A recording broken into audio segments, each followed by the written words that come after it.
चलिए हाय दोस्तों। First chapter में अपन ने सेशंस में देख लिया किस तरह से बेसिक्स वगैरह रहता है। तो अगले सेशन में देखेंगे कि फॉरेक्स मार्केट का जो सेशन है। तो अगला अपना टॉपिक क्या है, तो अगला टॉपिक अपना structure of the forex market का स्ट्रक्चर किस तरह से रहता है।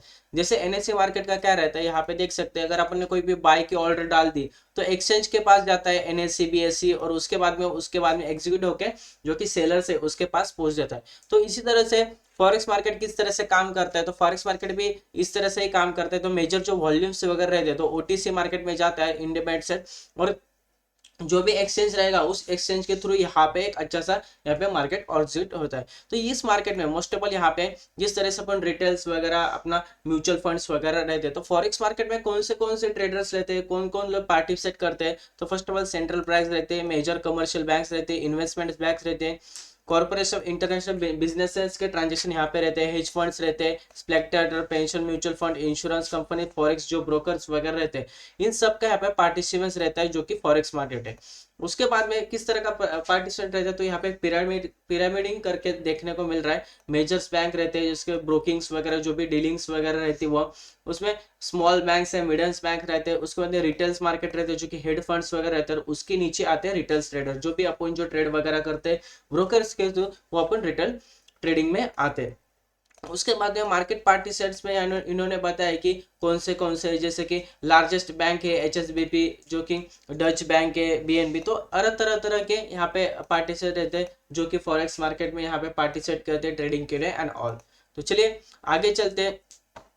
जैसे अपन आगे चलते हैं तो इसके बाद में करेंसी पेयर्स रहते हैं। एक सेकंड यहाँ पे देख लेते हैं अपना सेशन। हाँ ओके, कौन से करेंसी पेयर्स रहते हैं। आगे करेंसी पेयर्स मतलब किस किस सेगमेंट्स में आप ट्रेड कर सकते हो, तो वहाँ के उनके इधर भी ऑप्शंस वगैरह रहते हैं, वो आने वाले सेशंस में देखने, आने वाले वीडियो में देखने वाले। लेकिन यहाँ पे करेंसी पेयर्स रहते हैं, तो यहाँ पे मोस्टली करेंसी पेयर्स मतलब जैसे कि अपनी आर इंडियन रुपीज है, जैसे यूएसडी रहते हैं, जैसे अलग अलग कंट्री का अलग अलग करेंसी पेयर है, तो उस करेंसी पेयर्स में आप यहाँ पे ट्रेड वगैरह कर सकते हो। तो कॉमनली करेंसी यूज पेयर्स कौन सी है कि इसमें यहाँ पे ज्यादा ट्रेडिंग देखने को मिलती है। तो यहाँ पे करेंसी पेयर्स नीचे की तरफ आपको नाम देखे, euro S D, GBP S D, USD JPY, USD C H F, euro JPY, USD CAD, AUD USD, Australian dollar, Canadian dollar, Europe Japanese dollar, US dollars, British pound, euro. तो mostly common यहाँ पे जो trading होती है mostly तो yes piece pairs में होती है, और ये पेयर्स 24/7 चलती रहती है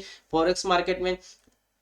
सिर्फ सैटरडे और संडे जब मार्केट बंद रहता है तभी यहाँ पे बंद होती है। तो मोस्टली कॉमन यहाँ पे इन पेयर्स में ज्यादा ट्रेडिंग यहाँ पे देखने को मिलती है। उसके बाद में अगर देखें यूरो एसडीबी करेंसी पेयर देखें तो यूरो एसडीबी में अच्छा सा यहाँ पे ट्रेडिंग होती है। तो यहाँ पे इस तरह से आपको अगर आप वॉच लिस्ट में लगा तो इस तरह से आपको देखने को मिलता है euro SD, USD JPY, GBP USD, USD CAD. तो इस तरह से अलग अलग यहाँ पे पेयर्स में आप खुद से यहाँ पे ट्रेड वगैरह यहाँ पे इनके असर ट्रेड वगैरह ले सकते हैं। उसके बाद में what happen in bull market, मतलब जब भी बुल्स मार्केट में क्या होता है, तो इस तरह से तो आपको ये कोरिलेशन फंडामेंटली देखना पड़ेगा।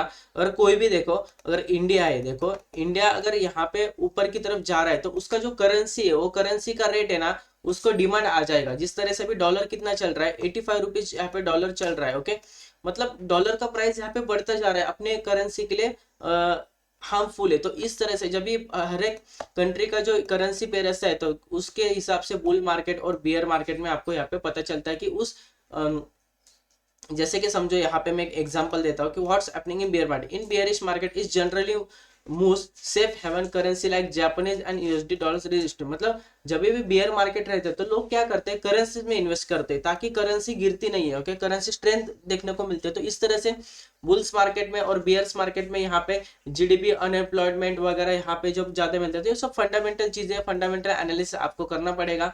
तो आप फंडामेंटल एनालिसिस किस तरह से कर सकते हैं उसके बारे में भी थोड़ा अपन आगे वाले सेशंस में वगैरह देखने वाले हैं। उसके बाद में लॉट साइज बहुत इंपॉर्टेंट रहता है बहुत से, जैसे कि यहाँ पे निफ्टी में अगर कर रहे हो तो 50 का लॉट साइज है, बैंक निफ्टी में कर रहे हो तो 15 का लॉट साइज है, फिन निफ्टी में कर रहे हो तो 40 का लॉट साइज है। तो अगर आप फॉरेक्स में ट्रेड कर रहे हो तो किस तरह से बाय कर सकते हैं, क्या लॉट साइज रहता है, तो इन्होंने बताया कि उनका जो डिफॉल्ट स्टैंडर्ड साइज रहता है वो 1 लाख यूनिट्स का रहता है, मतलब 1 लाख यूनिट्स लिखा रहता है। अगर आप 0 पॉइंट यहाँ पे 01 यहाँ पे लॉट साइज रहता है, उसमें कितने यूनिट्स आते हैं, 100 यूनिट्स आते हैं। ओके, 0.1 इसके यूनिट्स में कितने आते हैं, 1000 यूनिट्स आते हैं, और 1 जो यूनिट्स रहता है उसमें कितनी 10,000 यूनिट्स यहाँ पे आ जाते हैं। उसे उसको डिपोर्ट किया है कि नैनो, माइक्रो और मिनी। ओके, इस तरह से यहाँ पे लॉट साइज रहते हैं। अगर यहाँ पे कोई भी आपको सेगमेंट में ट्रेड करना है तो आप लॉट साइज कितना डाल सकते हो, मिनिमम 0.01 से डाल सकते हैं। उससे बड़ा डालने का है तो 0.02 डाल सकते हैं, 0.05 डाल सकते हैं, और उससे आगे जाना है तो 0.1, 0.2 यहाँ पे डाल सकते हो, और डायरेक्टली आप 1, 2, 3 इस तरह के यहाँ पे लॉट साइज में ट्रेड कर सकते हो। तो आने वाले दिनों में देखने वाले कि किस तरह से कितना लॉट साइज डालते हो तो मेरे को कितना प्रॉफिट हो सकता है सर बता दीजिए। सब कुछ मैं आपको पूरा लाइव एग्जाम्पल के साथ आगे बताना। What is a long in forex trade. Okay, long क्या करता है कि जैसे कि यहाँ पे फॉर एग्जांपल इन्होंने बताया कि फॉरेक्स ट्रेड में लॉन्ग किस तरह से कर सकते हैं। इफ परचेज यूरो आइनर अगर आपने यहाँ पे परचेस किया है तो प्राइस विल गो हाई, तो मतलब उसका प्राइस मतलब 1 रुपीज का आपको बाय किया, वो प्राइस चल रहा है 1.5, 1.8 चल रहा है, तो उस हिसाब से आपको यहाँ पे अच्छा खासा मोमेंटम देखने वाला। जब इंडियन रुपीज डाउन होता है तो यूरोप यहाँ पे बढ़ जाता है, तो इस तरह से कोरिलेशन वगैरह होता है। वो कोरिलेशन जिस तरह से आप लाइव मार्केट में देखेंगे तभी आपको ये सब कुछ पता चलेगा। ओके, उसके बाद में short, what is the short index for, मतलब यहाँ पे कोई चीज 10 रुपए पे उसको आपने शॉर्ट कर दिया, वो जैसे 5 रुपए पे आए उसके बाद में उसको बाय कर दिया, तो इन दोनों का जो डिफरेंस रहेगा 5 रुपीज का, वो आपका प्रॉफिट हो जाएगा। उसके बाद what are the pending orders in forex. Okay, buy limit, जैसे कि समझो यहाँ पे एक स्टॉक का प्राइस चल रहा है 100 रुपीज और बाय लिमिट आप यहाँ पे 90 रुपीज को बाय लिमिट डाल सकते हैं। जब वो 90 रुपीज आ जाएगा ऑटोमेटिकली क्या हो जाएगा, वो बाय हो जाएगा। इस तरह से बाय स्टॉप ऑर्डर डाल सकते हैं, सेल स्टॉप ऑर्डर डाल सकते हैं, सेल लिमिट डाल सकते हैं। ये आने वाले में अपन मेटा ट्रेडर 5 ऐप में और उस सॉफ्टवेयर में आपको सब कुछ बताने वाला है किस तरह से अपन यहाँ पे पोजीशन बाय स्टॉप, यहाँ पे सेल स्टॉप लगा सकते हैं। तो आपको पूरा प्रैक्टिकल में आपको बताने वाला।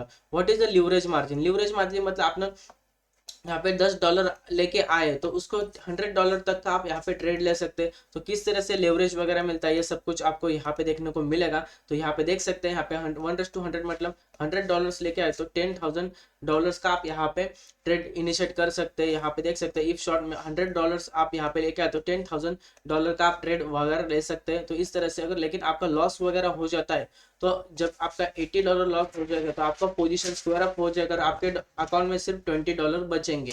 तो आपका लिवरेज देखने को मिलता है, लिवरेज तो मिलता है लेकिन उस लिवरेज को किस तरह से हैंडल करने का है वो देखना आपको बहुत इंपॉर्टेंट है। वो आपको आगे आने वाले टाइम में सीखना है। What is the margin. Margin मतलब मैं ही बता दिया कि आप $1,000 अगर डिपॉजिट कर रहे हैं तो आप यहाँ पे 1 लाख तक वहां तक पोजीशन ले सकते हैं। तो इस तरह से आपको यहाँ पे मार्जिन मिलता रहता है मार्जिन फैसिलिटी में। तो चलिए इस सेशन में अपन ने ये तो देख लिया। अगले सेशन में मेजर करेंसीज कौन से रहते हैं उसके बारे में देखने वाले हैं। इस सेशन में अपन ने क्या देख लिया कि इस सेशन में किस तरह से लॉट साइज वगैरह रहता है, कौन से पेयर्स रहते हैं, बुल्स मार्केट किस तरह से रहता है एंड ऑल, किस तरह से मार्केट एग्जीक्यूट होता है, कौन से लोग यहाँ पे ट्रेड करते हैं, तो उसके बारे में मतलब मार्केट का पूरा जो स्ट्रक्चर है वो देख लिया। अगले सेशन में अपन देखने वाले कि अगले सेशन में देखने वाले मेजर जो करेंसीज रहते हैं उसमें किस तरह का ट्रेडिंग सिस्टम रहता है, जैसे कि यूएस डॉलर एंड ऑल, उसके बारे में थोड़ा अपन जानकारी लेने वाले। अगर वीडियो अच्छा लगे तो वीडियो को लाइक कीजिए, चैनल को सब्सक्राइब करना मत भूलिए।